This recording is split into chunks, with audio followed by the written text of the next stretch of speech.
बिस्मिल्लाहिर्रहमानिर्रहीम, अस्सलाम वालेकुम, good morning, welcome to Suno Pakistan. मैं हूं आपका होस्ट अजीम राना और आप देख रहे हैं सुनो पाकिस्तान। मैं उम्मीद करता हूं आप जहां कहीं होंगे खैर वाफियत से होंगे, अपने प्यारों के साथ होंगे और जहां भी रहें, जिस हाल में भी रहें, अपने परवरदिगार का शुक्र अदा करें। अपने दिन का आगाज़ मुस्बत सोच के साथ, मुस्बत बात के साथ करें। हम भी अपने प्रोग्राम का आगाज़ अहम मुस्लिम फ़लसफ़ी, रियाज़ीदान और तबीब याकूब बिन इसहाक अल-किंदी की इस खूबसूरत बात से करते हैं कि अगर आप ख्वाहिश को उभरते ही मार दें तो मैं आपको एक पुरलुत्फ़ मुस्तक़बिल की ज़मानत दे सकता हूँ। तो बड़ी ज़बरदस्त बात उन्होंने की। इंसान अमूमी तौर पर हम ये देखते हैं कि कई ख्वाहिशात ऐसी पाल लेता है जो कि बेमकसद होती हैं, जिसका कोई वाज़े जो है कह लें कोई ओरिजिन नहीं होता। तो उसकी वजह से फिर ये होता है कि हम लोग बड़े ही अजीबो-गरीब किस्म के जो है वो इज़्तिराब की कैफ़ियत का शिकार हो जाते हैं और हम जो मकसद असल लाइफ़ में अपने हासिल करना चाहते हैं वो हासिल नहीं कर पाते हैं, डिस्ट्रैक्ट हो जाते हैं। अलबत्ता कुछ ख्वाहिशात का होना ज़रूरी भी होता है, मतलब कुछ गोल सेट करना, कुछ रियल गोल सेट करना अपनी लाइफ में बड़ा ज़रूरी है। वो आपको ज़िंदगी का जो एक ट्रैक मिलता है, ज़िंदगी बामकसद हो जाती है, आप सही रास्ते पे रहते हैं। लेकिन मोस्ट ऑफ़ द टाइम ये होता है कि हम अपने इर्द-गिर्द के हालात को देखकर या अपने से ऊपर तबके के जो लोग हैं उनको देखकर कुछ बेमकसद ख्वाहिशात इस तरह की पाल लेते हैं कि जिनका पूरा होना शायद नामुमकिन होता है, जिसके बायस फिर हम इज़्तिराब की कैफ़ियत में रहते हैं और जो ज़िंदगी है हमारी वो इंतहाई कर्ब में मुब्तला हो जाती है। तो ये बिल्कुल सही बात की है याकूब इब्न इसहाक ने कि जितनी कम हम लोग अपनी ख्वाहिशात रखेंगे उतना ही हम मुतमिन रहेंगे। जितना हम अल्लाह ताला की नेमतों पर गौर व फ़िक्र करते हुए शुक्र अदा करेंगे उतना ही हम खुश रहेंगे और मुतमिन रहेंगे। तो याकूब इब्न इसहाक अल-किंदी हैं कौन? इनके बारे में आपको बताते हैं कि इंसानी फ़िक्र और सकाफ़ती सरगर्मी का अहम दौर समझी जाने वाली 9वीं सदी के दौरान इराक़ में ये रहते थे। ये वो वक्त था कि जब बगदाद बहुत आसानी से एथेंस और रोम जैसे अजीम मराकज़ का मुकाबला किया करता था। वो एक माहिर तबीब और फ़लसफ़ा, मंतक, रियाज़ी, इल्म फ़ल्कियात, तबियात, कीमिया, नफ्सियात, सियासत, मौसीकी, शेर व अदब और इसके अलावा दीगर कई इल्म पर अबूर रखते थे। मगरिब व मशरिक़ में उन्हें यकसां तौर पर तारीख़ आलम का अजीम तरीन दानिश्वर कहा जाता है। याकूब इब्न इसहाक अल-किंदी 801 में पैदा हुए। इब्तदाई तालीम बसरा और बगदाद से हासिल की। कुरान करीम और अहादीस रसूल सल्लल्लाहु अलैहि वसल्लम के हिफ्ज़ की सादत इन्होंने हासिल की। इल्मी मजालिस की बजाय मुताले की तरफ राग़िब थे और आपके अब्बासी खुलफ़ा के साथ बहुत ही करीबी ताल्लुकात थे और दरबार में बाइज़्ज़त मकाम रखते थे। लेकिन खलीफा मुतवक्किल के ज़माने में आपका कुतुब खाना ज़ब्त कर लिया गया। बाद-अज़ां कुतुब वापस मिल गई, लेकिन इसके बाद आपने ख़ुद को दरबार से वाबस्ता ना किया। आप पहले मुसलमान फ़लसफ़ी हैं जिन्होंने यूनानी, फ़ारसी और हिंदी अलूम में महारत हासिल की। आप पहले माहिर फ़ल्कियात हैं जिन्होंने बाकायदा सदगाही निज़ाम की इब्तदा की और इल्म फ़ल्कियात पर 40 से ज़ायद कुतुब तहरीर की। तिब के मौजू पर 20 से ज़ायद कुतुब लिखी। इन्होंने रियाज़ी, तबियात, फ़लसफ़ा, मौसीकी, तिब और जोग्राफ़िया जैसे इल्म पर आला पाए की 260 किताबें लिखी हैं। इन्होंने आसमान का नीला रंग होने के असबाब पर सिर हासिल बहस की है। इन्होंने उन कवानीन की भी तस्दीक की जो अजसाम के गिरने के मुतल्लिक हैं। अल-किंदी की बजा तौर पर न्यूटन के जो ग्रेविटेशन का जो लॉ है, पेशरू भी इन्हें कहा जाता है और इनका इंतकाल 866 में हुआ है। तो ख्वाहिशात को कंट्रोल में रखने का इन्होंने बड़ा ही ज़बरदस्त फार्मूला बताया और वो ये कि जैसे ही ख्वाहिशात उभरने लगें उनको वहीं पर कंट्रोल कर लिया जाए, वहीं पर उनको अगर ख़त्म कर दिया जाए तो आपकी ज़िंदगी पुरलुत्फ़ हो सकती है। इस बात की वो गारंटी देते हैं। तो जी, ये अच्छी बात हमने आप तक पहुँचाई है। आगे बढ़ते हैं और आपको इस हवाले से हम बताते हैं कि विलियम आर्थर वार्ड का ये कहना है कि एक आम उस्ताद तुम्हें चीज़ों के बारे में सिर्फ बताता है और एक अच्छा उस्ताद उसकी वजाहत करता है, जबकि एक आला दर्जे का उस्ताद अमली तौर पर वो तमाम अमल करके दिखाता है, जबकि एक बेहतरीन उस्ताद तालिब इल्मों में तहरीक पैदा करता है। तो आज आलमी दिन इस हवाले से मनाया जा रहा है, मुअल्लिमों का आलमी दिन है। तो इस दिन के हवाले से हमने खुसूसी रिपोर्ट तैयार की है, मुलाहिज़ा कीजिए। आज पाकिस्तान समेत दुनिया भर में असातिज़ा का दिन मनाया जा रहा है, जिसका मकसद असातिज़ा की कामयाबियों और कोशिशों को सराहना और उनकी हौसला अफजाई करना है। इस दिन का आगाज 1994 में असातिज़ा की गरां कदर खिदमात के एतराफ़ में किया गया। पाकिस्तान में इस दिन को 2007 से इस्लाम टीचर्स डे के उन्वान से मनाया जा रहा है। वर्ल्ड टीचर्स डे 2023 का theme the teachers we need for the education we want, the global imperative to reverse the teachers shortage है। इस दिन यूनेस्को, यूनिसेफ और तालीम से मुंसलिक दीगर इदारों की जानिब से जहां असातिज़ा को खिराज तहसीन पेश किया जाता है, वहां उन मसाइल का जायजा भी लिया जाता है जो इन्हें दरपेश हैं। असातिज़ा तालीमी निज़ाम की रूह हैं। ये निज़ाम तालीम में रीढ़ की हड्डी की हैसियत रखते हैं। जब तक इनके मसाइल हल नहीं होंगे, इनसे अच्छी कारकर्दगी की तवक्को नहीं की जा सकती, क्योंकि एक खुशहाल उस्ताद ही सेहतमंद तालीमी माहौल की जमानत दे सकता है।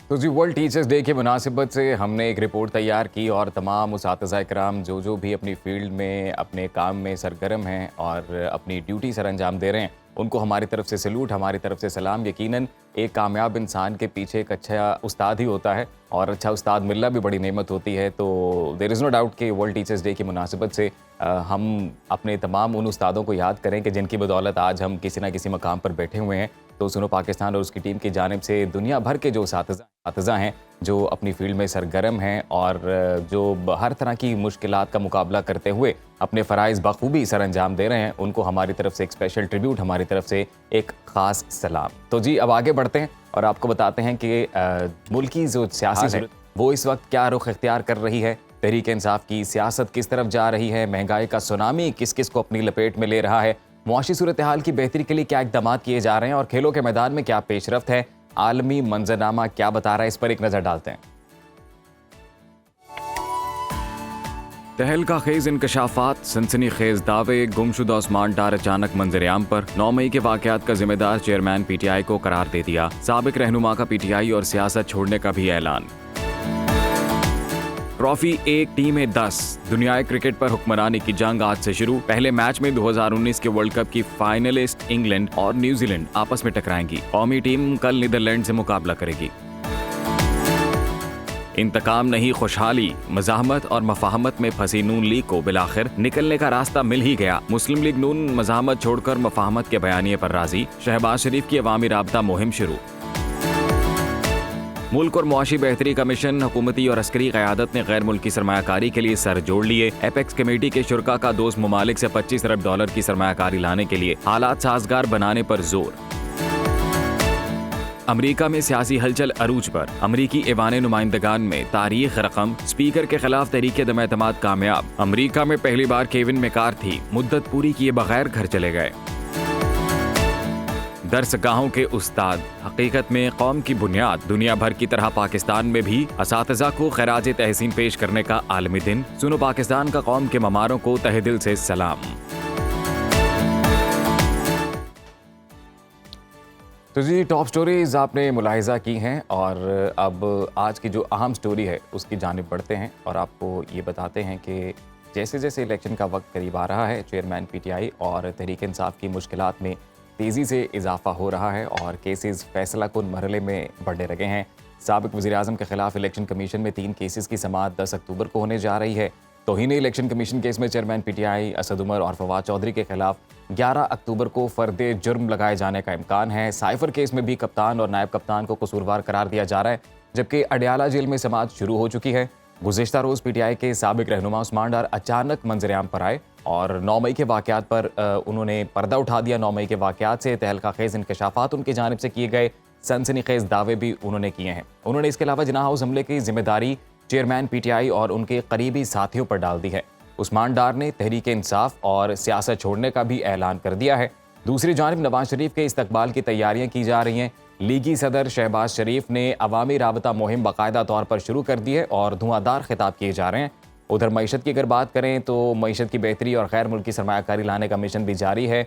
गुज़िश्ता रोज़ स्पेशल इन्वेस्टमेंट फैसिलिटेशन काउंसिल की एपेक्स कमेटी का इजलास हुआ, जिसमें हुकूमती और अस्करी क़यादत ने शिरकत की। इजलास में दोस्त ममालिक से $25 अरब की सरमायाकारी लाने के लिए हालात साजगार बनाने पर जोर दिया गया। तो इस तमाम सूरत हाल पर बात कर लेते हैं। हमारे साथ मौजूद हैं सीनियर तज्ज़ियाकार रसूल बख्श रईस साहब। अस्सलाम वालेकुम सर, कैसे हैं आप? वालेकुम सलाम, मैं बिल्कुल ठीक हूँ, थैंक यू वेरी मच। रसूल साहब, उस्मान डार कई दिनों बाद मंजरेआम पर आए, गुज़िश्ता रोज़ हमने देखा और उन्होंने 9 मई के वाकयात के हवाले से तहलका खेज इंकशाफात किए हैं। कुछ सनसनी खेज दावे उनकी जानिब से किए गए। जिन्ना हाउस हमले का जिम्मेदार चेयरमैन पीटीआई और उनके करीबी साथियों को उनकी जानिब से करार दिया गया है। उस्मान डार के इंकशाफात चेयरमैन पीटीआई और तहरीक इंसाफ के लिए क्या लगता है आपको, कितने खतरनाक साबित हो सकते हैं? देखिए, ये तो तहलका खेज नहीं है कि जो बात उन्होंने की है ये कई दफ़ा दोहराई जा चुकी है प्रेस कॉन्फ्रेंसेस में। और तहलका खेज अलबत्ता 2 बातें हैं। जी, एक तो ये है कि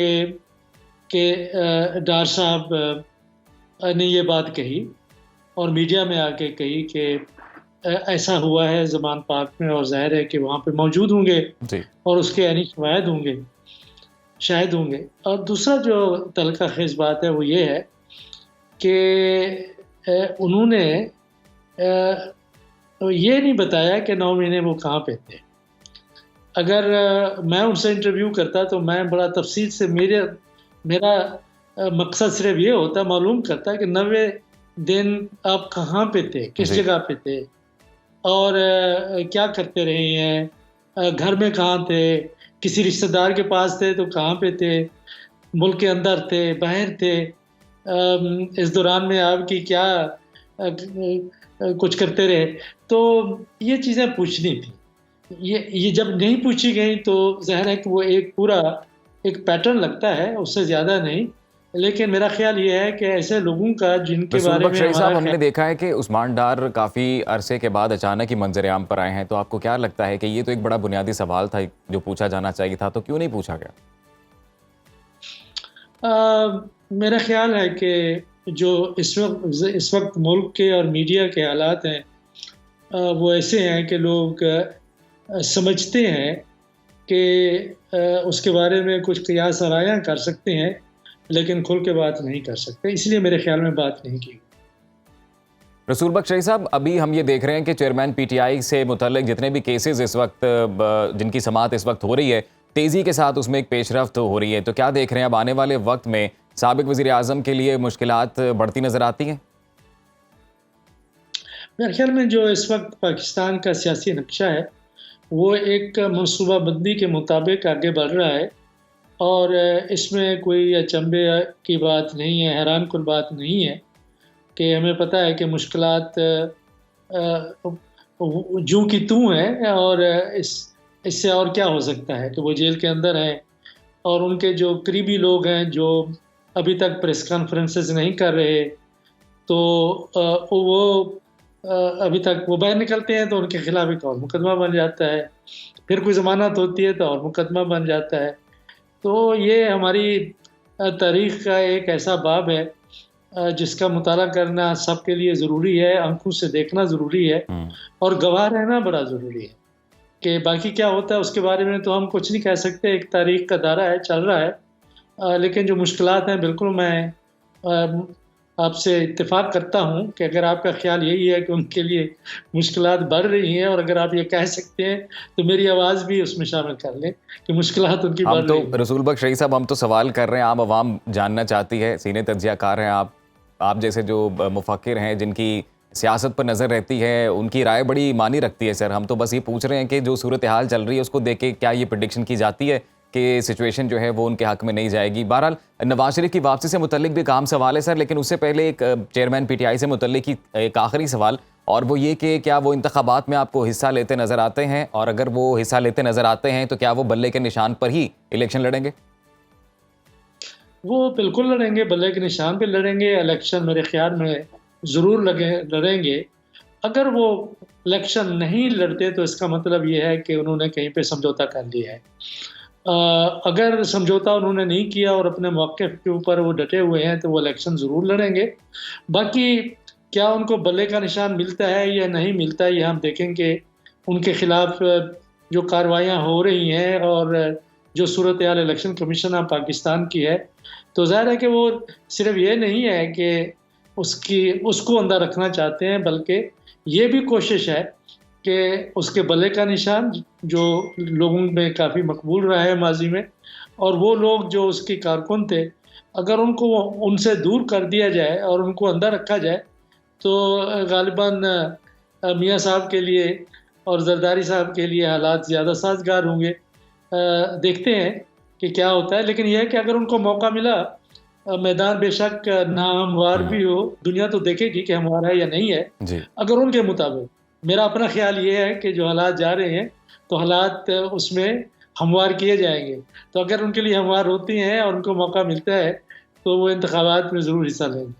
ठीक है। रसूल बख्श रही साहब, आप नवाज़ शरीफ की वापसी को अब किस तरह से देखते हैं? वापसी तो उनकी तय है और शहबाज शरीफ की जानिब से भी बाकायदा अवामी राब्ता मुहिम का आगाज़ किया जा चुका है। तो क्या लगता है अब किस तरह का बयानिया अपनाया जाएगा नून लीग की जानिब से?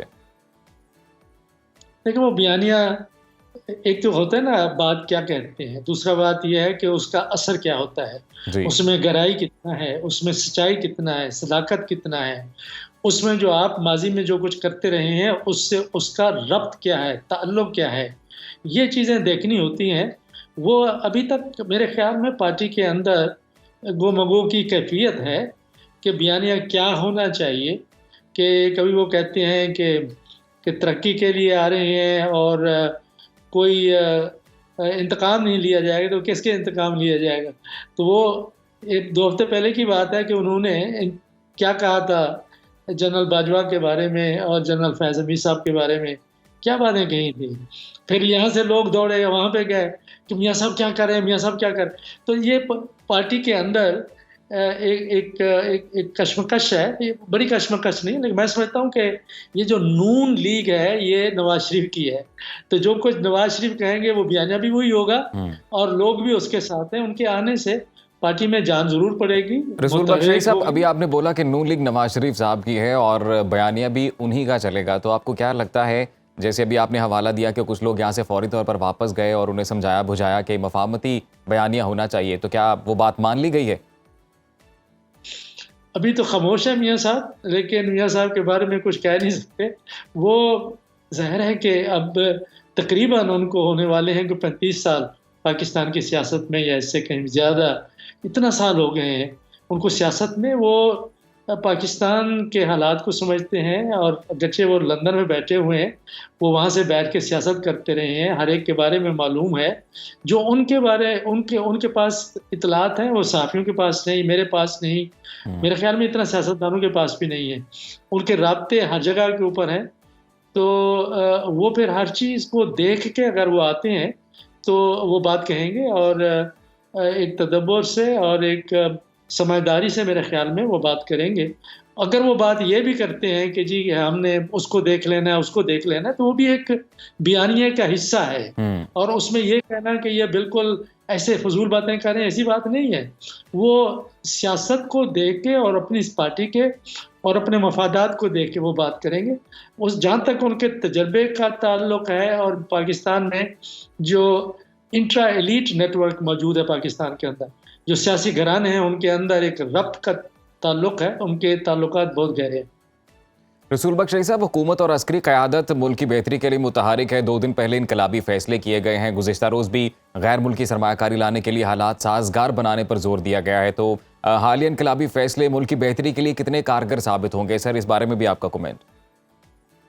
देखिए, ये थोड़ा-सा जो इन्होंने हरकत दिखाई है कि स्मगलिंग बंद होनी चाहिए और हर बाज़ार में 15-15, 20-20 हर शहर में, छोटे शहर में जाएँ, बड़े शहर में जाएँ, ये करेंसी एक्सचेंज वाले बैठे हुए हैं जो हुंडी का कारोबार करते हैं।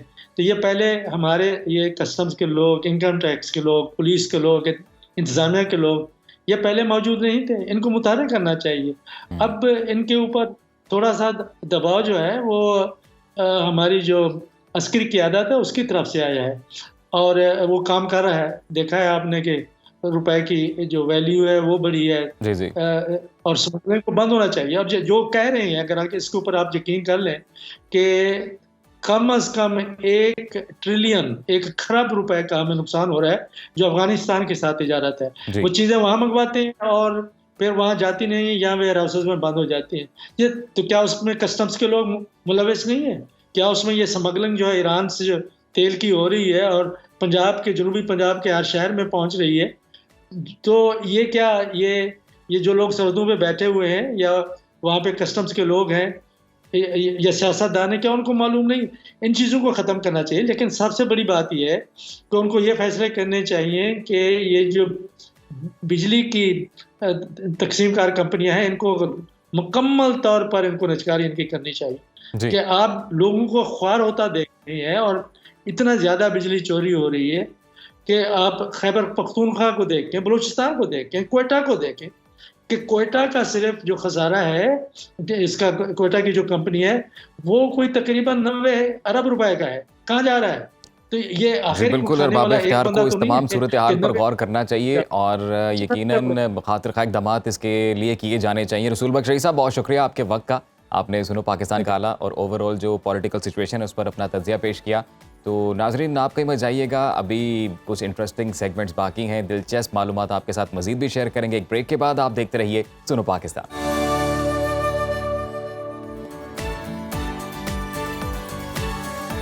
Welcome back after the break जी। प्रोग्राम में आगे बढ़ेंगे, बात करेंगे पाकिस्तान के हीरोज़ की और कौम के फ़ख्र की। तो आज हमारे साथ कशमाला तलत मौजूद हैं, जिन्होंने एशियन गेम्स में शानदार कारकर्दगी और आला महारत का मुजाहरा करते हुए पाकिस्तान का नाम रोशन किया है। कशमाला तलत शूटर हैं, जिन्होंने एशियन गेम्स में 10 मीटर एयर पिस्टल मुकाबलों में पाकिस्तान के लिए सबसे पहले तमगा जीता, जिससे मेडल टेबल पर पाकिस्तान की एंट्री हुई। कशमाला ने भारतीय हरीफों से सनसनीखेज मुकाबले के बाद कांसे का तमगा अपने नाम किया। इससे पहले बाकू में अगस्त में होने वाली वर्ल्ड शूटिंग चैंपियनशिप में भी कशमाला 25 मीटर पिस्टल कैटेगरी में नया कौमी रिकॉर्ड बना चुके हैं। इस वक्त कशमाला तलत हमारे साथ मौजूद हैं, उनसे बात करते हैं।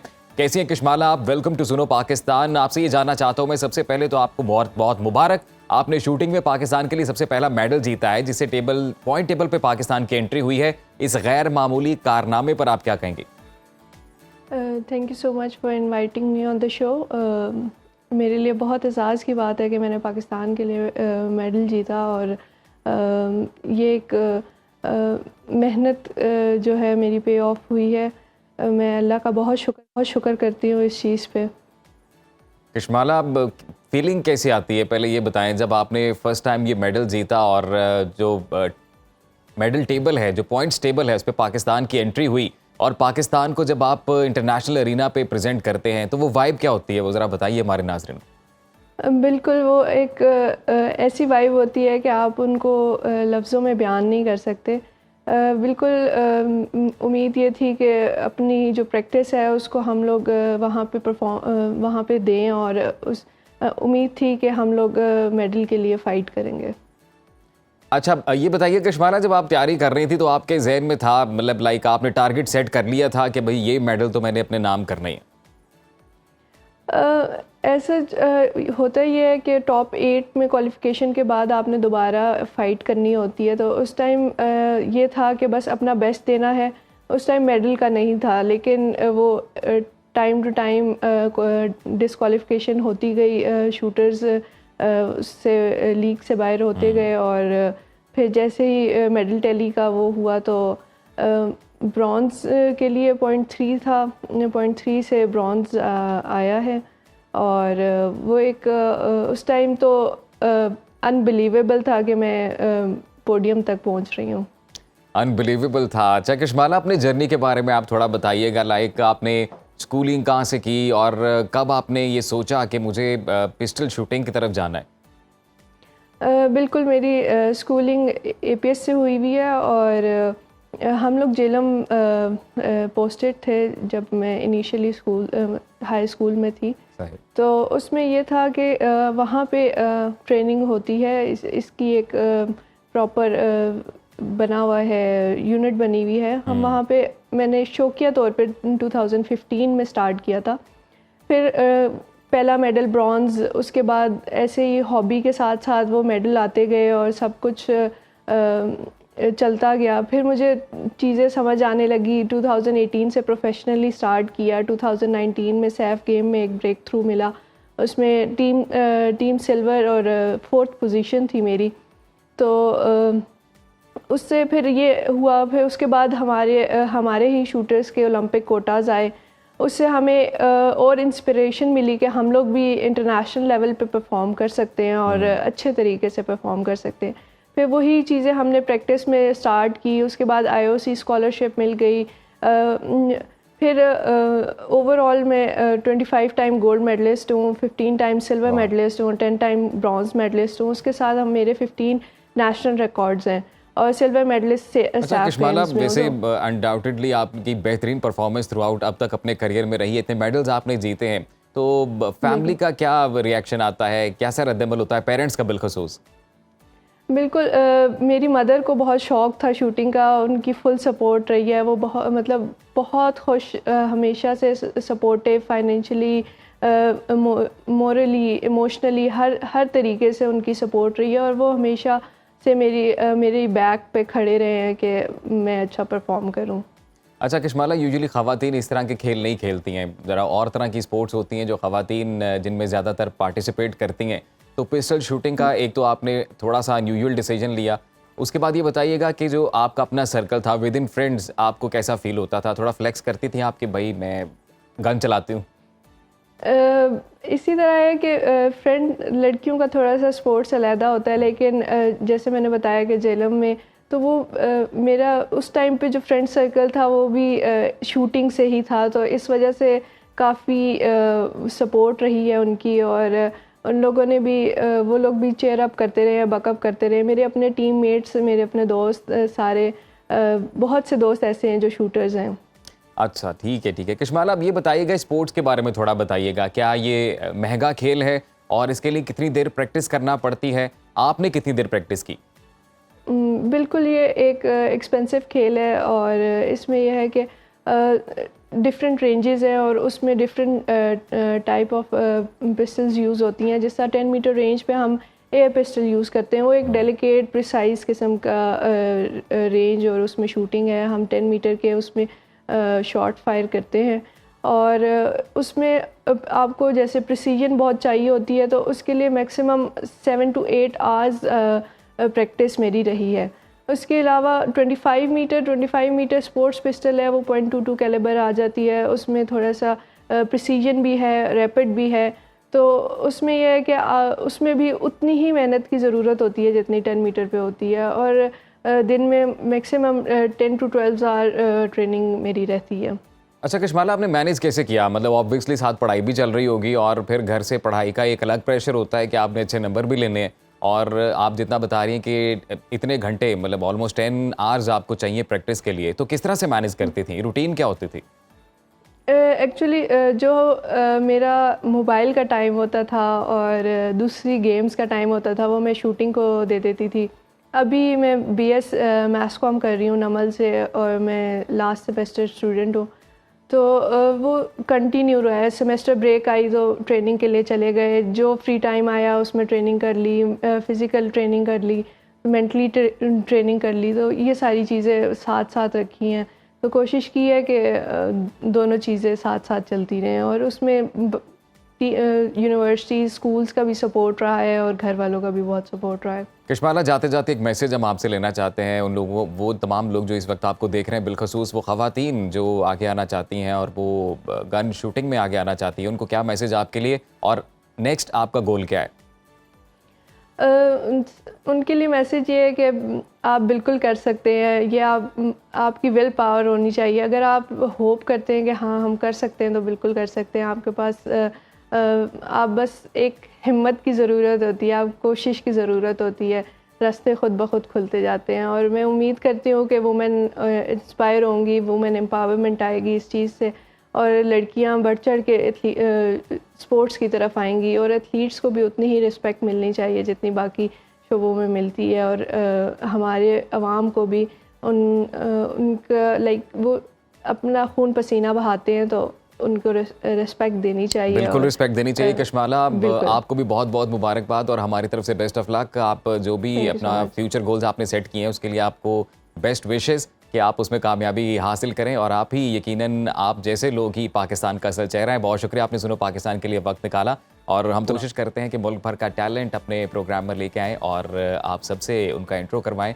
तो बेस्ट ऑफ लक किश्माला के लिए और अपने उन तमाम हीरोज़ को कि जो पाकिस्तान का नाम रोशन करने के लिए दिन रात मेहनत कर रहे हैं, और अल्लाह ताला हमारी दुआ है कि उन्हें उनके मकसद में कामयाब करे। तो जी, मज़ीद प्रोग्राम में इंटरेस्टिंग स्टोरीज़ हैं आपके साथ शेयर करेंगे, लेकिन एक ब्रेक के बाद। आप कहीं मत जाइएगा, देखते रहिए सुनो पाकिस्तान।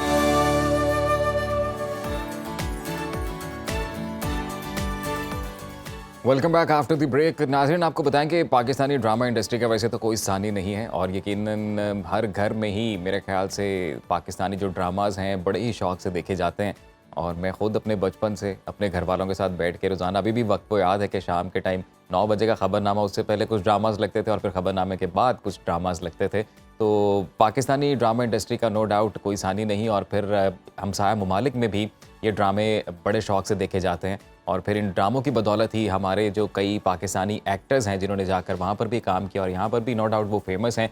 इसी तरह की एक मिसाल है तुर्किया, हमारा जो कि इस्लामी ब्रदर मुल्क है, वहाँ एक बड़ा फेमस ड्रामा बना जी अर्तुगरुल गाजी, और फिर वो हमने देखा कि जब पाकिस्तान में उसकी नशरियात हुई तो वो यहाँ पर बड़ा पसंद किया गया, बड़ा मशहूर हुआ, और उसी का सिलसिला जो आगे आपको बताएं कि आलमी शोहरत याफ्ता सल्तनत उस्मानिया पर बनने वाला जो मशहूर तारीख़ी तुर्क सीरीज़ जो है उसका सीक्वल कोरोलुश उस्मान, उसका 5वां सीज़न अब शुरू हो गया है और गुज़िश्ता रात उसकी पहली किस्त भी जारी की गई है, जिसे पाकिस्तानी शायकीन की जानिब से बेहद पसंद किया गया है। इससे पहले कोरोलुश उस्मान में मरकज़ी किरदार अदा करने वाले तुर्क अदाकार बराक ने इससे मुतल्लिक सोशल मीडिया अकाउंट्स पर इंस्टाग्राम पोस्ट्स अपनी शेयर की और सीज़न का जो पहला टीज़र है वो भी जारी किया था। उसके साथ ही बराक ने पाकिस्तान आने का भी ऐलान किया। उन्होंने अपने पाकिस्तानी मद्दाहों को खुशखबरी दी है कि जो photo and video sharing app है इंस्टाग्राम, उस पर उन्होंने ये बताया कि वो रवा माह 7 अक्टूबर को पाकिस्तान आ रहे हैं और इससे पहले नवंबर 2021 में तुर्क सीरीज़ अर्तुगरुल गाजी के 2 अहम किरदार तुर्गुत और बामसी आए थे। तो दोनों तुर्क अदाकारों की पाकिस्तान आमद पर उनकी पाकिस्तानी अदाकारों के साथ तस्वीर भी सोशल मीडिया पर खूब वायरल हुई। बेहतरीन सीज़न लग रहा है जी, आई एम श्योर अवाम इसे बहुत इंजॉय करेंगे। तो आगे बढ़ते हैं, अब आपको ये बताएं कि दुनिया में जहां जदीद टेक्नोलॉजी का इस्तेमाल तेज़ी से बढ़ रहा है, वहीं पाकिस्तान में भी इसमें जिद्दत दिखने में आ रही है और मुख्तलिफ शोबों की तरह हेल्थ सेक्टर में भी टेक्नोलॉजी का इस्तेमाल हम देख रहे हैं। जिनाब पोस्ट ग्रेजुएट मेडिकल सेंटर की तारीख में पहली बार रोबोटिक सर्जरी का आगाज़ किया गया है। तर्जुमान JPMC के मुताबिक जराही के जदीद तरीन फॉर्म से 34 साला मरीज़ के पित्ते में पथरी का ऑपरेशन किया गया है। जिना अस्पताल के एग्जीक्यूटिव डायरेक्टर की सरबराही में डॉक्टर सदाम और डॉक्टर मनसब ने 25 मिनट में कामयाब ऑपरेशन किया। इससे पहले आपको ये बताएं कि रोबोटिक सर्जरी जराही की जदीद तरीन फॉर्म है और इसके तहत जनरल सर्जरी की जा सकती है, जबकि ये जो पेट और लोअर एब्डोमेन है इसके ऑपरेशन के लिए काफ़ी और कम तकलीफ दे अमल है, जिससे मरीज़ जल्द सेहतयाब होता है। तो एक टेक्नोलॉजी की दुनिया में इजाफा जिससे आई एम श्योर इंसान की ज़िंदगी मज़ीद आसान होगी और मुश्किल से मुश्किल ऑपरेशन भी बआसानी से अंजाम दिए जा सकते हैं। तो नाज़रीन, यहाँ पर शामिल करेंगे हम ब्रेक। आप कहीं मत जाइएगा, आप देखते रहिए सुनो पाकिस्तान।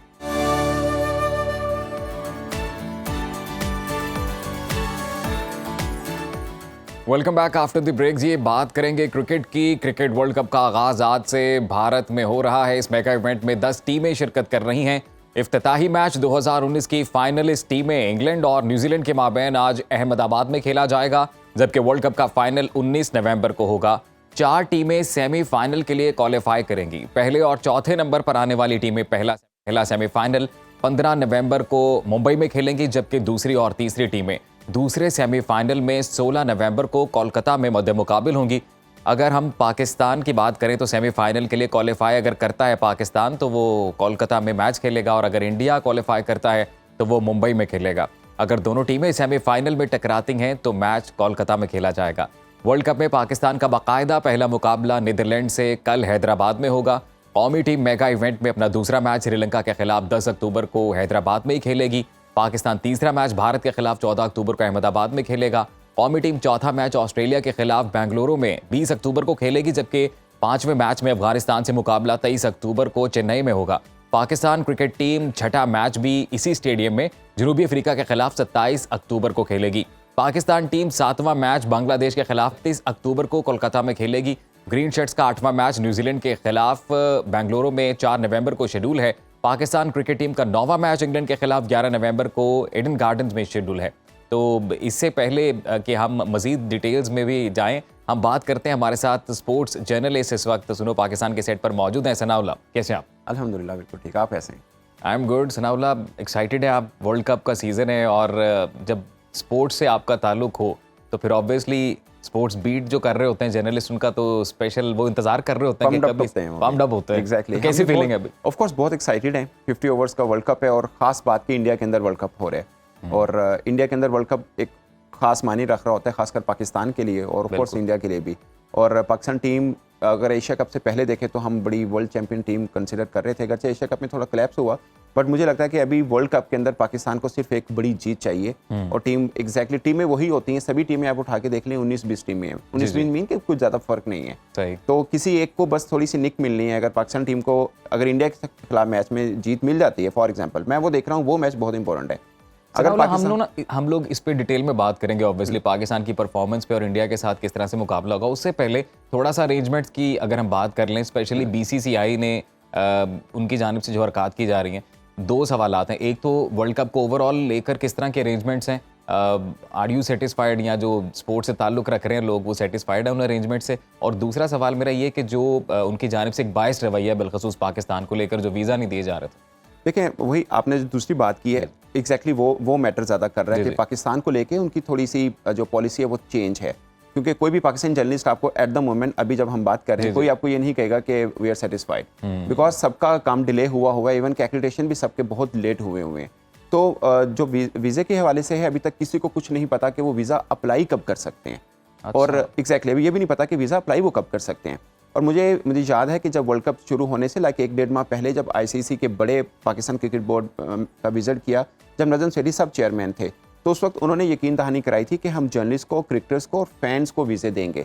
पर मुझे लगता है कि वहाँ पे थोड़ा सा पाकिस्तान क्रिकेट बोर्ड फिसला। उनको चाहिए था कि वो इन चीज़ों को भी करवाते कि कितने फैंस को आप हमारे वीज़ा देंगे और कब तक देंगे, लाइक इवेंट शुरू होने से कितने टाइम पहले तक टाइम लाइन उनसे कंफर्म की जाती। एग्जैक्टली वो टाइम लाइन कंफर्मेशन जरूरी थी, क्योंकि हम सबको पता था कि ये इंडिया के अंदर वीज़े को लेकर प्रॉब्लम हो गया। पाकिस्तान टीम को 27 को जाना है, तो 27 की मॉर्निंग में पाकिस्तान टीम को वीज़ा मिल रहा है। अगर से ये मुझे श्योर था कि पाकिस्तान टीम को तो 27 से पहले मिल जाएगा, और मुझे लगता है शायद हमने उसमें थोड़ी सी जल्दी की है, क्योंकि क्रिकेटर्स का वीज़ा वो रोक ही नहीं सकते थे। तो सनाउल्लाह, ये जो टैक्टिक्स होती हैं इससे भी कोई प्लेयर्स के ऊपर प्रेशर पड़ता है, कुछ होता है इसका भी? नहीं, हम अब तमाम क्रिकेटर्स से हमारी बात हो रही थी, वो देखें जो हम कवर कर रहे हैं जो क्रिकेटर है उन सबको पता था कि क्रिकेटर्स के वीज़े को लेकर कोई प्रॉब्लम नहीं होगा। अगरचे हम लोग न्यूज़ भी चलाते रहे कि एक दिन रह गया पाकिस्तान टीम को वीज़ा नहीं मिला, तो वो मुझे लगता है कि वो इंडिया को देना ही देना था। उसमें उनकी ही आईसीसी की ज़्यादा प्रॉब्लम थी कि अगर वीज़ा इंडिया ना देता तो आईसीसी ने वो इंश्योर कराना था। टिकटें सारी आईसीसी ने करवाई थी पाकिस्तानी क्रिकेट टीम की और दुनिया भर की सबकी।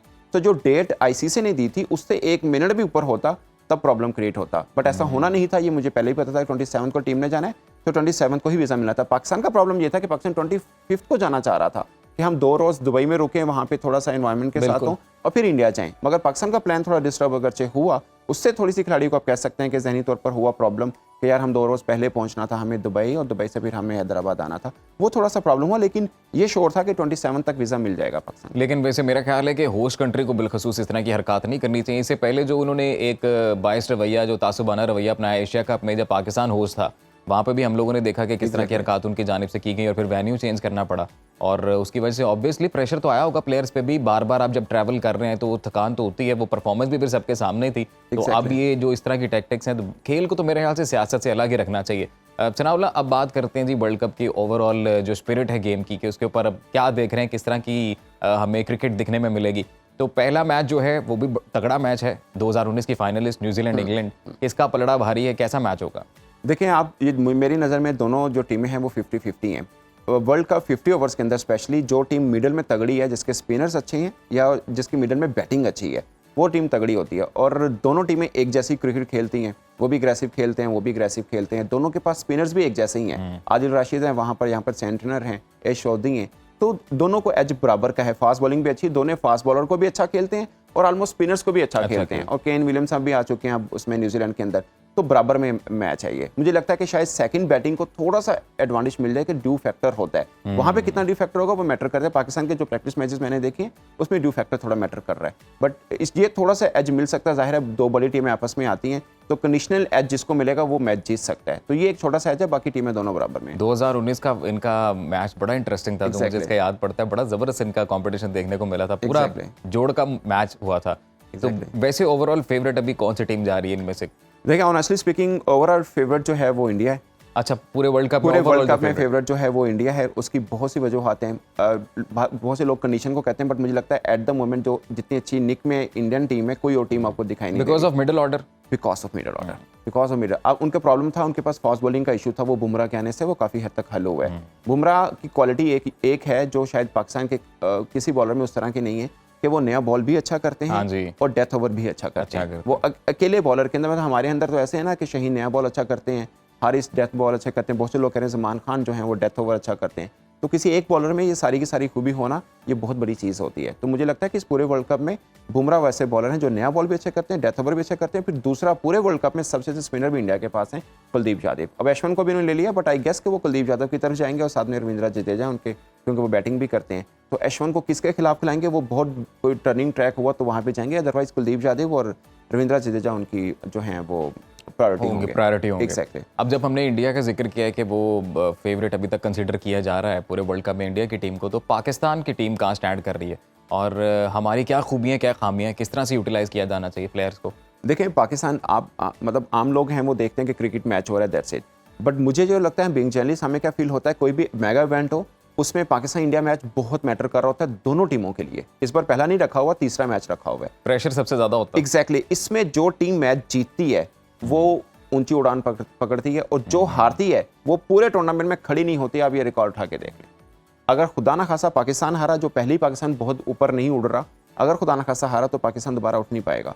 अगर इंडिया हारा तो जितना इंडिया फेवरेट बना, इंडिया दोबारा नहीं उठेगा। आप वर्ल्ड कप 2021 को उठा के देख लें, 2022 को उठा के देख लें, और इससे पहले एशिया कप में देख लें। इंडिया पाकिस्तान से अगर 2021 में हारा तो पूरे वर्ल्ड कप में उठा नहीं है। एशिया कप में पाकिस्तान से हारा, फिर श्रीलंका से वो हारा।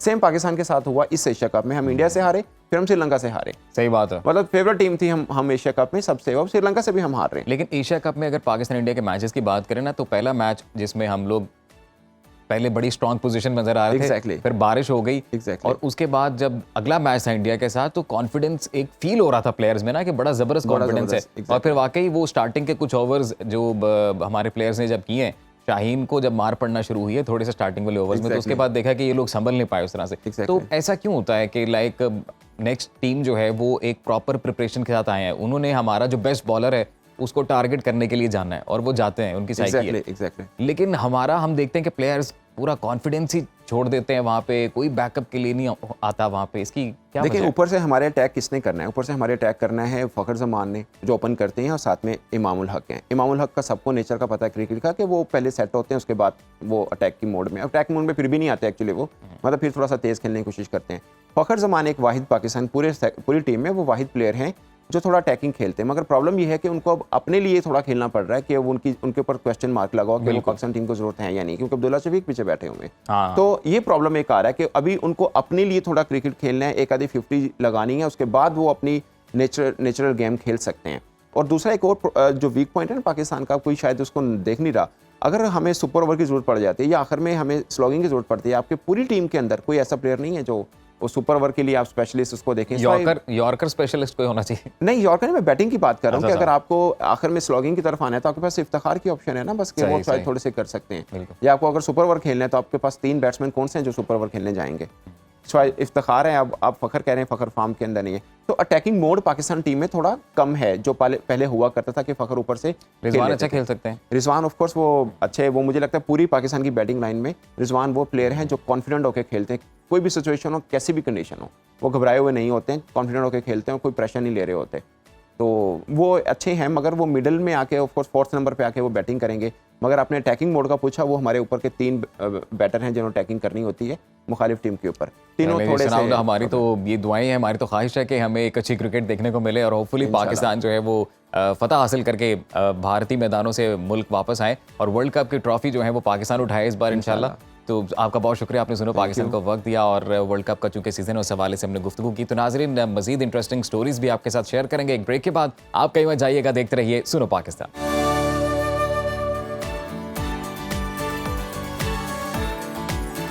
Welcome back after the break जी। प्रोग्राम में आगे बढ़ते हैं, बात करेंगे इंसानी सेहत के बारे में। तो ज़िंदगी में बहुत से उतार चढ़ाव आते हैं जिनको हम इनफरादी और इज्तिमाई तौर पर हिकमत अमली से हल कर लेते हैं, लेकिन अगर हम किसी जहनी परेशानी में मुब्तला हो जाएं तो उससे हमारी सोच में तब्दीली आती है, जिससे हमारे मूड और रवैये पर असर पड़ता है। फिर हम अच्छी भली शख्सियत के मालिक होते हुए भी ऐसे अमल करने लगते हैं जो बिल्कुल मुतज़ाद होते हैं। और ये जहनी बीमारियां हैं क्या, इनकी वजूहात क्या हैं, इनसे कैसे बचा जा सकता है, इस पर बात करते हैं। हमारे साथ मौजूद हैं माहिर नफ्सियात doctor Sara Nadeem. Doctor Sara Nadeem, how are you doing? I'm good, alhamdulillah. How are you? I am good, welcome to Suno Pakistan. Thank you for inviting. Doctor Sara, बड़ा ही इंपॉर्टेंट ये टॉपिक है और आधे से ज़्यादा लोगों को, बल्कि ज़्यादातर लोगों को इसके बारे में पता नहीं होता। तो सबसे पहले हम ये जानना चाहते हैं कि व्हाट इज़ मेंटल डिसऑर्डर और किस शख्स को ये, उसमें कैसे पता चलेगा कि उसको ये बीमारी लग गई? अच्छा, now there's a difference between mental health and mental disorders. सही। Mental health is something which is beyond of mental disorders. उसमें अगर आपको कोई चीज़ नहीं भी डायग्नोज हुई तो आपको मेंटल हेल्थ प्रॉब्लम्स आ रहे हैं, वो आपकी डेली लाइफ रूटीन की प्रॉब्लम्स होती हैं जिससे आप कोप अप नहीं कर रहे होते। मेंटल हेल्थ डिसऑर्डर जो है वो एक ऐसी चीज़ है जो हम आपको टारगेट कर देते हैं, this is what you are facing. वो आपको मेंटली फिजिकली दोनों अफेक्ट करती है। दिस इज कोई मखसूस किस्म की बीमारी हो जाना मेंटल डिसऑर्डर होता है, और वैसे रोजमर्रा की जिंदगी में आपको अगर हालातों वाक़यात की समझ नहीं आ जी। रही और आपकी बॉडी साथ नहीं दे रही है, आप Exactly. अजीब तरह से बिहेव कर रहे हैं, तो वो उसे बोलते हैं ज़हनी मेंटल हेल्थ प्रॉब्लम health जैसे हम problem. कहते ठीक हैं। होगा। उसके अलावा क्या होता है, मेंटल हेल्थ जब आपकी ख़राब होती है, आपको सबसे ज़्यादा क्या प्रॉब्लम आती है कि आप अपनी डे टू डे रूटीन में सबसे पहले आपकी फैमिली कनेक्शंस बहुत ज़्यादा डिस्टर्ब होते हैं, सोशल इन्वायरमेंट बहुत ज़्यादा डिस्टर्ब होता है, उसके अलावा फिजिकली आपको बहुत ज़्यादा प्रॉब्लम्स आती हैं। सबसे पहले लोगों के किसी की अगर मेंटली कोई प्रॉब्लम हो रही होती है, उसकी सबसे पहले नींद ख़राब होती है। सबसे पहले नींद। हम बहुत सारी चीज़ें नींद से ही डायग्नोज कर लेते हैं कि भाई ये क्लाइंट के साथ प्रॉब्लम आ रही है। नींद के अलावा उसकी एपेटाइट बड़ी ख़राब होती है। अब अगर हम बहुत ज़्यादा फेमस डिसऑर्डर्स पे बात करें जो पाकिस्तान में बहुत ज़्यादा इन हो रहे हैं, डिप्रेशन, एंजाइटी, और इसके अलावा अगर हम सिवेरिटी की तरफ जाएं तो that is bipolar and schizophrenia, जो पाकिस्तान में बहुत ज़्यादा कॉमन हो रहा है। डॉक्टर सारा, डिप्रेशन और एंजाइटी में क्या फ़र्क है? लोग ही नहीं समझ पाते कई बार। अच्छा, डिप्रेशन और एंजाइटी का एक छोटा सा अगर मैं बताऊं फ़र्क, तो वो ये है कि डिप्रेशन इज़ वो जो पास्ट ओरिएंटेड होता है और एंजाइटी इज़ वो जो फ्यूचर ओरिएंटेड होता है। सही सही। अब जिस पिछले शो में मैंने बताया था डिप्रेशन और ग्रीफ का डिफरेंस, इसी तरह एंजाइटी का ये एक सबसे बड़ा डिफरेंस है दोनों के बीच में। एंजाइटी वाले फ्यूचर को लेके बैठे होते हैं, डिप्रेशन वाले पास्ट की कोई प्रॉब्लम लेके बैठे होते हैं। और डिप्रेशन का तो जो बंदा होता है worthless, helpless, hopeless, these are the factors. ये डिप्रेशन है। डिप्रेशन और एंजाइटी में अगर आपको मुस्तकबिल का खौफ आ रहा है। और ये बताइएगा कि मेंटल हेल्थ पे फोकस करना कितना ज़रूरी है, क्योंकि मेरे ख्याल से जो आपकी बॉडी का सबसे निगलेक्टेड पोर्शन है, निगलेक्टेड पार्ट है, वो ब्रेन ही है मेरे ख्याल से। एग्जैक्टली। लोग स्पोर्ट्स सीखनी होती है उसके लिए कोच कर लेते हैं, कोई मेडिकल प्रॉब्लम होती है उसके लिए डॉक्टर कर लेते हैं, किसी भी आपको लाइफ में कोई भी आपने कुछ अचीव करना, you need a coach. But this lacks in Pakistan, that if you are facing a mental health, don't go to a psychiatrist or a psychologist. Why? That is the thing which we need to change. Exactly. आपको कोई problem हो रही है, अब ना किसी से discuss करें, you take medical help. और मेंटल हेल्थ को 5 टिप्स जो आई थिंक के हो सकते हैं ठीक, आपकी मेंटल हेल्थ वेल बीइंग जो आपकी ठीक हो सकती है, that is connect with people. उसके बाद be active, exercise is a daily requirement for your body mentally and physically. उसके बाद टेक नोटिस, आपके एनवायरनमेंट में क्या हो रहा है, be aware of the current situation. ये आपको प्रेजेंट में रहना बहुत जरूरी है, पास्ट और फ्यूचर को छोड़ दें। हम सादा अल्फाज में अपने अगर नाजरीन को समझाएं कि जी तन्हाई को खैरबाद कहते हैं, लोगों में उठना बैठना शुरू करें बिल्कुल ऐसे ही और है। अपने इर्द गिर्द के माहौल को खुशगवार ऐसे ही है, रखें। फैमिली को टाइम दें, दोस्तों में उठे बैठे, अपने कनेक्शंस बनाएं। सबसे पहले अगर दोस्त वगैरह नहीं भी है, फैमिली को टाइम दें। हम फैमिली को इग्नोर कर देते हैं and then one day we don't have a family because everybody has to go. Exactly. उसके अलावा लर्निंग अपनी जारी रखें। जो लोग सीखना बंद कर देते हैं ना, उनकी वेलबींग वहीं स्टॉप हो जाती है। अच्छा, वैसे ये भी कहा जाता है कि जी आप ज़्यादा से ज़्यादा अगर मसरूफ़ रहें, मतलब हेल्दी एक्टिविटीज़ में मसरूफ़ रहें, तो ये भी आपको ज़हनी बीमारियों से बचाए रखती है। एग्जैक्टली।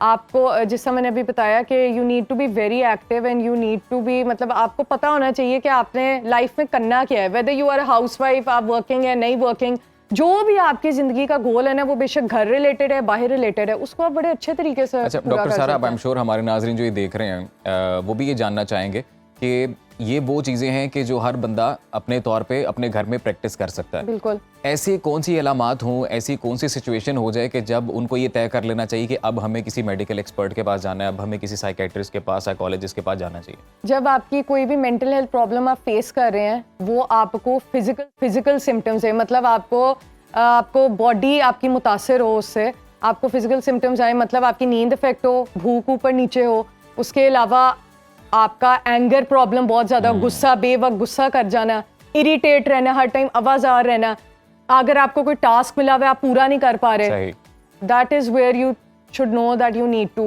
Visit a doctor. यहाँ पर चूंकि साइकेट्रिस्ट के पास जाना या साइकोलॉजिस्ट के पास जाना अमूमी तौर पर लोग खाते हैं कि जी हम शायद पागल हो गए, इसको पागलपन से कनेक्ट कर देते हैं लोग। तो दूसरा ये भी नॉर्मलाइज किया जाना चाहिए, लोगों को ये भी बताएं कि ये कितना ज़रूरी है। जिस तरह से हम लोग कार्डियोलॉजिस्ट के पास जाते हैं, जिस तरह से हम लोग किसी भी एक्सपर्ट के पास जाते हैं, उस तरह से ब्रेन के लिए भी ब्रेन के एक्सपर्ट के पास जाना इज़ वेरी नॉर्मल। ये पाकिस्तानी सोसाइटी में सिर्फ ये सबसे ज़्यादा, पाकिस्तान और इंडिया ये 2 एशियन कंट्रीज़ है जिसमें सबसे ज़्यादा ये प्रॉब्लम है। और जब ये प्रॉब्लम बहुत सिवियरिटी पे पहुंच जाता है फिर आके वो कह रहे होते हैं कि जी, और उसमें भी हमें कह रहे होते हैं आप तो किसी को बताना नहीं है, हम आपके पास आए थे। हाँ जी। प्लीज़, ये तो सारी ऑडियंस को मेरा एक पैगाम है कि प्लीज़ इस चीज़ को ख़त्म करें। अगर आप चाहते हैं कि सारी ज़िंदगी, जितनी भी ज़िंदगी है, आप बेहतरीन तरीके से गुजारें, कहीं भी छोटी सी भी प्रॉब्लम आप फेस कर रहे हैं ना, आपका कोई दोस्त है या आप खुद हैं, विजिट अ डॉक्टर। मत किसी को बताएं। अगर आपको बहुत ज़्यादा फील ऐसा होता है तो मत बताएं, लेकिन आप विजिट करें। और अगर आप घर में एक वेल बीइंग, हम एक वर्ड यूज़ करते हैं कि वेल बीइंग क्या होती है। वेल बीइंग अगर आप चाहते हैं कि आपकी बड़े एक अच्छी तरीके से हो, वो ये है कि गिव एंड ग्रैटिट्यूड, ये 2 वर्ड्स होते हैं। अगर आप किसी की मदद कर देंगे, अगर कोई आपकी वजह से खुश हो जाता है, वो बेशक एक स्माइल ही क्यों ना हो, यकीन माने आपका पूरा मेंटली आप बहुत ज़्यादा इफेक्ट होते हो। और जितना आप अपनी अल्लाह ताला ने जो आपको नेमतें दी हैं, जितना आप उस पर शुक्रगुजार रहेंगे मेरे ख्याल से, उस वजह से भी। तो डॉक्टर सारा ये बताइएगा कि आजकल हमारे इर्द गिर्द ये चीज़ इतनी बढ़ती क्यों जा रही है? आपको बुनियादी वजह क्या लगती है? स्पेशली जो यंगस्टर्स हैं उनमें ये चीज़ हम बड़ा कॉमन देख रहे हैं और लोग बड़ा नॉर्मली अब इन चीज़ों को, इन अल्फाज को इस्तेमाल करते हैं जी कि मुझे डिप्रेशन हो रहा है, मुझे एंग्जाइटी हो रही है, मैं ये नहीं करना चाहता, मैं ये नहीं करना चाहती। तो ये इसका क्या एवोल्यूशन बढ़ गया है, एम्पावरमेंट बहुत ज़्यादा आ गई है, एडवांसमेंट बहुत ज़्यादा आ गई है, और जिस तरह वो आ रही है उसकी नेगेटिविटीज़ बहुत ज़्यादा आ रही हैं। मैंने एक देखा है, अभी अगर आजकल हम यंगस्टर्स की बात करें, सोशल मीडिया बहुत बड़ा रोल प्ले करता है। अब हर चीज़ के पॉजिटिव और नेगेटिव प्रोज एंड कॉन्स होते हैं। अगर आप हर चीज़ को बेहतरीन तरीके से चलाएं तो आप काफ़ी चीज़ों से बच सकते हैं। अब हर मामले में दीन आ जाता है, हालांकि काफ़ी मेडिकल लोग नहीं इसको साथ रिलेट करते, लेकिन मैं करती हूँ क्योंकि दीन is very very important. Science करता है, बिल्कुल एग्जैक्टली, साइंस बाद में आई है, दीन ने पहले ये चीज़ें बताई हैं। अगर आप दीन को, दुनिया को साथ लेके चलने का एक अहद कर लें तो आई थिंक हो सकता है। प्रॉब्लम्स किसकी लाइफ में नहीं आती, कोप अप करना आना चाहिए, तवक्कल, यहाँ पे आपका आता है तवक्कल। अब जिंदगी एक टेस्ट है, टेस्ट में आप कैसे कह सकते हैं कि परफेक्ट रहे? ये तो ट्रायल है। हम दीन को किसी भी सिचुएशन में बाहर निकाल ही नहीं सकते। मैं नहीं कहती परफेक्ट हो, लेकिन कंसिस्टेंसी मैटर्स। और ये भी बताइएगा कि मुआशरे में एक हेल्दी सोसाइटी जो है वो बिल्ट अप करने में, या इवन डे टू डे जो हमारी पर्सनल लाइफ है उसमें भी एक पर्सनल हेल्दी रिलेशनशिप होने में भी हमारी अच्छी मेंटल हेल्थ होने का कितना ज़रूरी है? ये का मेंटल हेल्थ हमारी अफेक्ट तो मैंने आपको बताया है कि इन चीज़ों से होती है।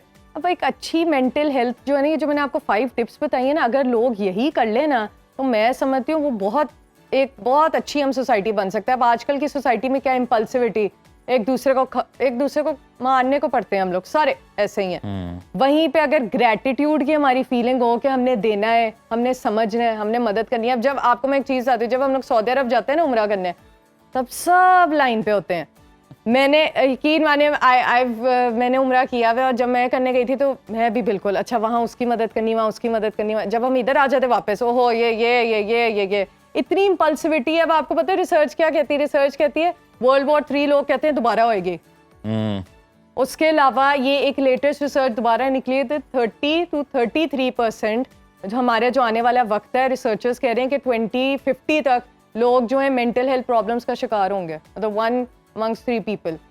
तो that is a lot. Youngsters में सुसाइड केसेस क्यों बढ़ रहे हैं? इसी तरह उनको कोप अप नहीं करना आ रहा। उम्मीदी मायूसी पैदा हो रही है बहुत ज्यादा। क्यों हम हो लोग रही? नहीं होनी चाहिए। अननेचुरल गोल सेट कर लेते हैं, ये भी एक वजह बनती है। एग्जैक्टली, हम रियलिटी में रहते ही नहीं है। मैं तो जब अपने क्लाइंट को डील करती हूँ, मैं कहती हूँ आपने रियलिटी में रहना है और स्ट्रेंथ ऑफ विल पावर ये प्रैक्टिस करनी है, और कुछ नहीं करना। छोड़ दे दवाइयाँ, छोड़ दें ये चीजें, छोड़ दें, रियलिटी में रहे। प्रेजेंट, पास्ट को छोड़ दें, फ्यूचर को छोड़ दें। पास्ट में रहना नहीं चाहिए, फ्यूचर का हमें पता नहीं है, हम बना सकते हैं। प्रेजेंट में रहना जरूरी है। ये चीज सोसाइटी को समझने की बहुत जरूरत है।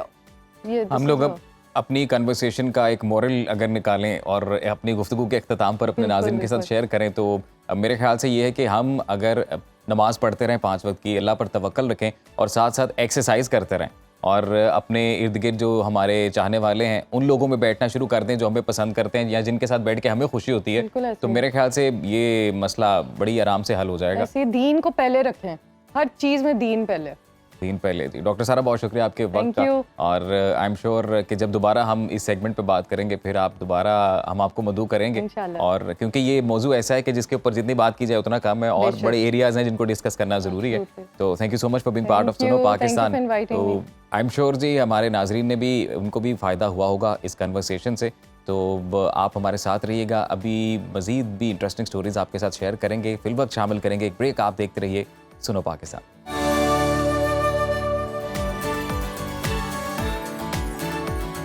Welcome back after the break. नाजरीन, आपको बताएं कि इस वक्त पाकिस्तान मुआशी गर्दाब में फंस चुका है और इससे निकलने की भरपूर कोशिश की जा रही है। महंगाई मुसलसल बढ़ रही है, बेरोजगारी में तवातर के साथ इजाफा देखने में आ रहा है, रोजगार के मौके कम हो रहे हैं, डिग्री होल्डर नौजवान मायूसी का शिकार हैं। नौबत यहाँ तक पहुँच चुकी है कि नौजवानों के पास डिग्रियाँ तो मौजूद हैं, लेकिन आला ग्रेड्स भी हैं, मेडल भी हैं, नौजवान ज़हीन भी हैं, काबिलियत भी है, सलाहियत भी है, मगर रोजगार के मौके नहीं हैं। मुलाजिमत का हसूल इंतहाई मुश्किल हो चुका है और यही वजह है कि पढ़े लिखे प्रोफेशनल नौजवान बैरून मुल्क जाने को तरजीह दे रहे हैं। पाकिस्तान में पिछले 1-2 साल से ब्रेन ड्रेन में खतरनाक हद तक इजाफा देखने में आ रहा है। एक रिपोर्ट के मुताबिक रवा साल अब तक तकरीबन 5 लाख आला तरबियत याफ्ता doctor, scientist, engineers, accountant, nurses, skilled अफराद पाकिस्तान छोड़कर जा चुके हैं। रोजगार के मौके कैसे पैदा किए जाएं और डिग्री होल्डर नौजवान पाकिस्तान में रहकर मुलाजमत कैसे हासिल कर सकते हैं, ये एक इंतहाई मसला बन चुका है। इस पर बात कर लेते हैं। हमारे साथ कॉर्पोरेट ट्रेनर मोहम्मद अली साहब आज सुनो पाकिस्तान में मौजूद हैं, वो उनसे बात करते हैं। मोहम्मद अली साहब, thank you so much for your time sir. ये बताइएगा कि हम ये देखते हैं कि जो नौजवान तबका है, बिलखसूस डिग्री होल्डर जो नौजवान तबका है, डिग्री होने के बावजूद भी जॉब उन्हें नहीं मिल पाती है, इसकी क्या वजह लगती है आपको? Thank you so much for having me here. पहली बात तो ये है कि देखिए जी, जो दुनिया है so it has moved from bricks to clicks, ठीक है जी, where skills pay the bills. तो जो पहले हम एक बात सुनते थे कि जी knowledge is power, degree is the power, degree would lead you to the job and everything. लेकिन आज degree is not important any more. Degree may be one of the requirement but not the requirement which will may lead you to the. So इसीलिए अगर आप देख रहे हैं कि बहुत सारे हमारे पास नौजवान हैं, टैलेंटेड हैं, क्वालिफाइड है, but not getting the job. So उसमें एक इम्पॉर्टेंट चीज़ ये है कि आपके पास बहुत सारे चीज़ों पे हम यूनिवर्सिटीज़ में बात कर लेते हैं जो जॉब रिलेटेड स्किल्स हैं, लेट्स से क्वालिफिकेशंस हैं, फंक्शनल स्पेसिफिक क्वालिफिकेशंस हैं, लेकिन एक चीज़ के ऊपर हम बात नहीं करते हैं, वो है एम्प्लॉयबिलिटी कोशेंट। अब आप सोच रहे होंगे व्हाट इज़ एम्प्लॉयबिलिटी कोशेंट। सो आज तक तो हम IQ, EQ का सुनते रहें, लेकिन एम्प्लॉयबिलिटी कोशेंट क्या है कि the people improve their employable skills. और ऑर्गेनाइजेशंस, देखिए कोई भी ऑर्गेनाइजेशन है दुनिया में, entire world, so they are working for a certain aim to achieve, certain mission to achieve.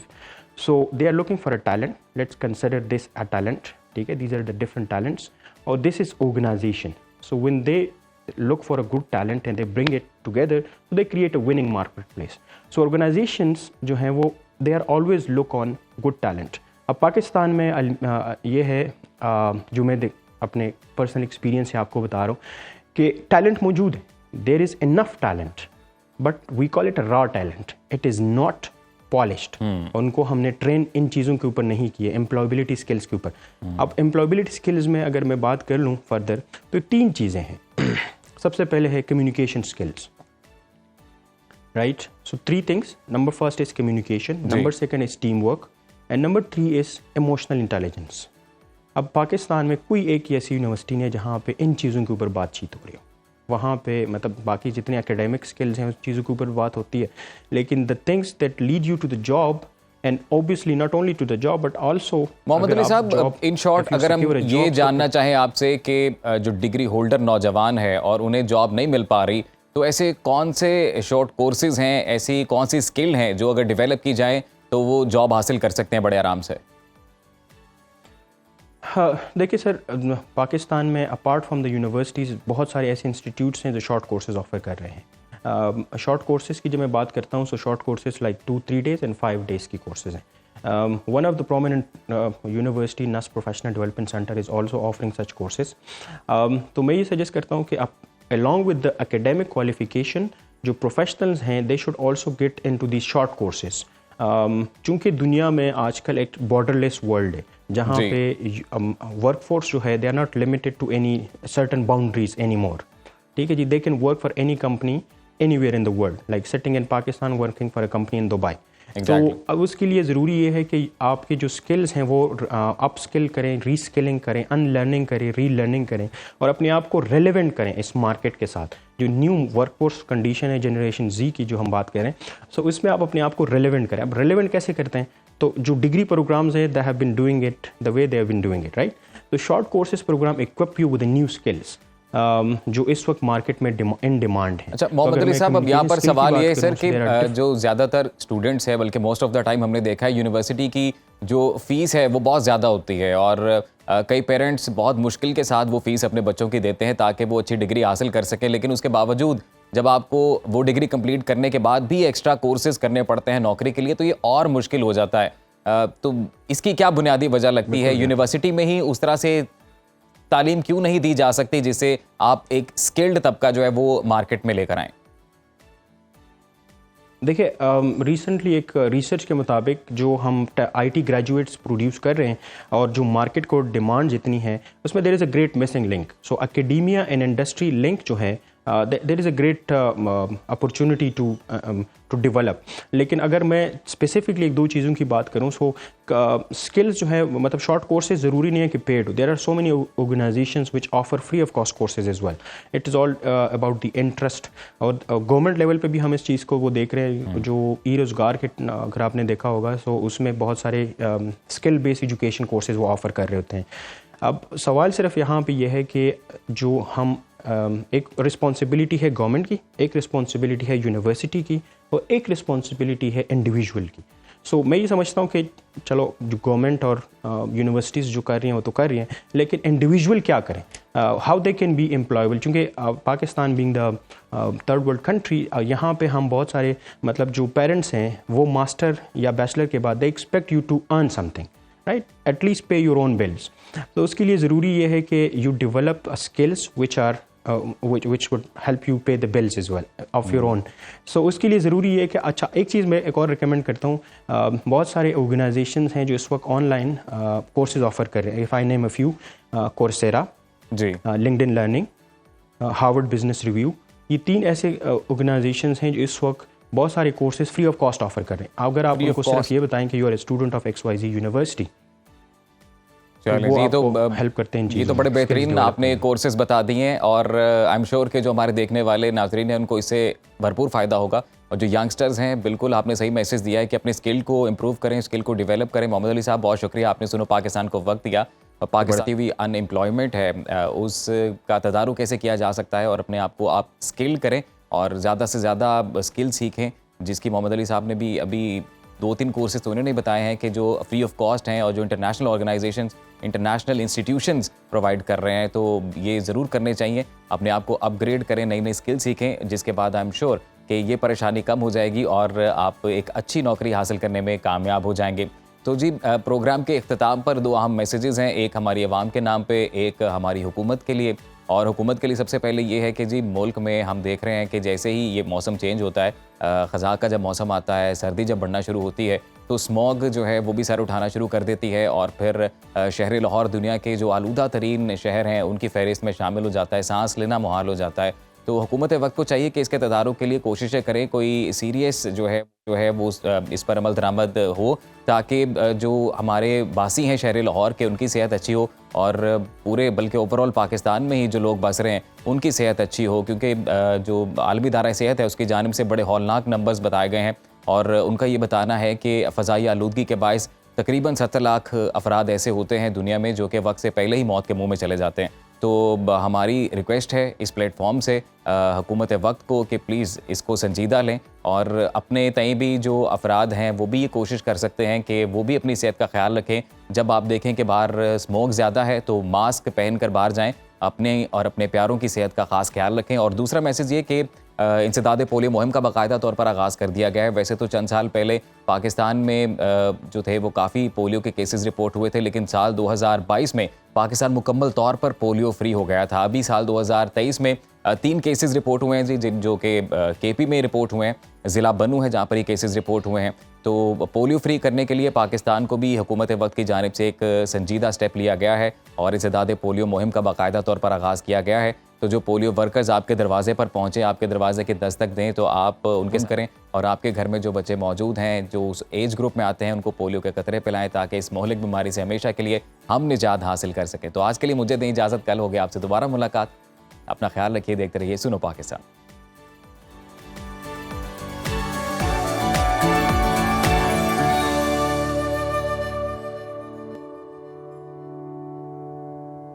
आप कहीं भी हो, वक्त कोई भी हो, बाखबर रहिए दुनिया के हालात व वाक़यात से।